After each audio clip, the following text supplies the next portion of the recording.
अस्सलाम वालेकुम फ्रेंड्स, आज एक ऐसी दिलचस्प और होशरुबा दास्तान लेकर आपकी खिदमत में हाजिर हुआ हूँ जो यकीनन आपको पसंद आएगी।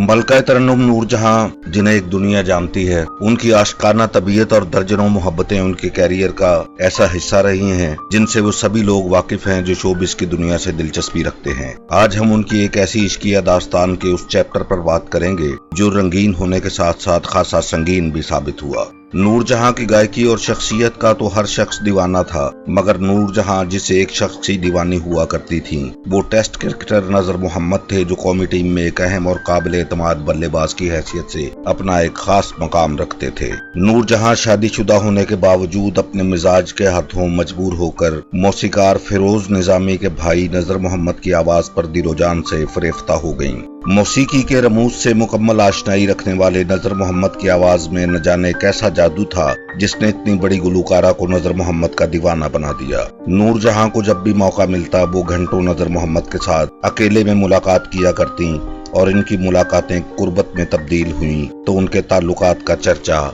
आम होना शुरू हो गया। इन ताल्लुकात का इल्म नूरजहां के शौहर फिल्म साजो हदायतकार शौकत रिजवी को भी हुआ और वो अपनी बीवी की टो में रहने लगे। नूरजहां की खुफिया मुलाकातों का सिलसिला अपने अरूज पर था। वो नजर मोहम्मद के लिए अपने हाथों से खाना तैयार किया करती, उनकी फरमाइश पर सफेद रंग का लिबास भी जेबतन किया करती। वो दोनों जब तक तन्हाई में साथ वक्त गुजारते, नूरजहां नजर मोहम्मद से अपनी पसंद के गीत भी सुना करती थी। एक तरफ तो शौकत रिजवी ने नूरजहां को रंगे हाथों पकड़ने के लिए इनके पीछे अपने आदमी लगा रखे थे, तो दूसरी जानिब नूरजहां ने भी अपनी वफादार ऐसी मुलाजमाएं एंगेज कर रखी थी जो इनकी हमराज थी और अक्सर नूरजहां की मुलाकात उनके शौहर की अदम मौजूदगी में उनके अपने घर में ही हुआ करती थी। शौकत रिजवी भी एक जहां दीदा और घाग आदमी थे। उन्होंने अपनी बीवी नूरजहां की एक करीबी मुलाजमा को ही खरीद लिया, जिसने ऐन उस वक्त शौकत रिजवी को इतला कर दी जब नूरजहां अपने महबूब की बाहों में अपने ही घर के बेडरूम में दुनिया और माफिया से बेखबर थी। शौकत रिजवी ने मौके पर पहुंचकर अपनी बेवफा बीवी को रंगे हाथों पकड़ा तो नजर मोहम्मद ने वहां से भागने के चक्कर में बालाई मंजिल की खिड़की से छलांग लगा दी, जिसकी वजह से उनका बाजू टूट गया और हमेशा के लिए क्रिकेट के मैदान से दूर हो गए। इस तरह उनका कैरियर अपने अंजाम को पहुंचा।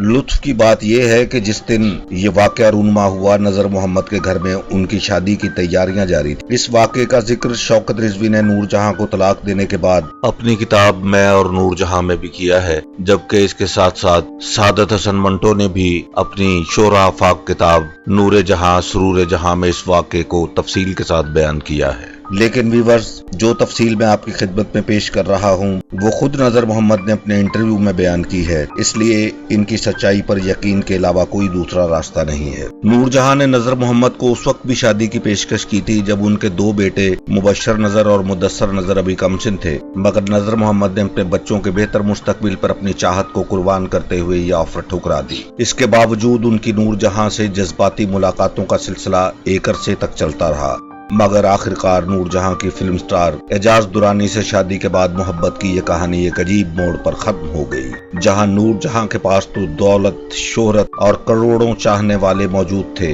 मगर नजर मोहम्मद के पास ना तो उनका कैरियर रहा ना नूरजहां की कुर्बत बाकी रही। कुछ बचा था तो सिर्फ यादें जो जिंदगी भर उनके साथ रहीं। अब ना तो नजर मोहम्मद इस दुनिया में रहे ना ही नूरजहां, मगर मोहब्बत की ये रंगीन और संगीन कहानी हमेशा जिंदा रहेगी।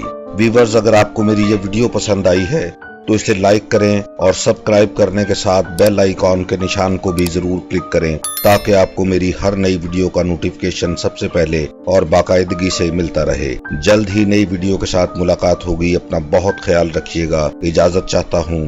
अल्लाह हाफिज।